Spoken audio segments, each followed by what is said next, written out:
следствия в особенности, они делают саботаж нашему президенту. Потому что кыргыздын туусун кайсы жерде болбосун, согушта болобу, кайсы жерде болбойбу, кыргыздын туусун өдө көтөрөт адам баласы. Кыргыз баласы монтип өдө көтөрөт кыргыздын туусун. Биякта туу боюнча сөз болуп атат. Араш туу боюнча сөз болуп аткандан кийин адам баласы кыргыз ар бир могу жерде кыргыздын жараны туу үчүн бекем тик туруп бере турган адам.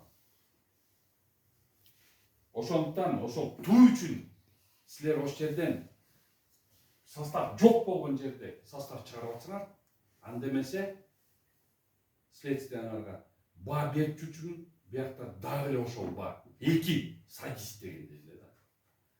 Ошондуктан урматтуу сот, мен силерге надеюсь, что все-таки Свердлов райондук соттун институт следственного судьи все-таки өзүнүн принадлежность к этой власти унутпастыр. Тергөөчүгө именно эмесине ходатайствосуна камоо жөнүндө башкаруу чарасын колдонуу боюнча отказ бересиз. Анткени деген биякта бир да эмесинде состав преступления жок. Ошондуктан урматтуу сот, сизге сиздин гана чечим.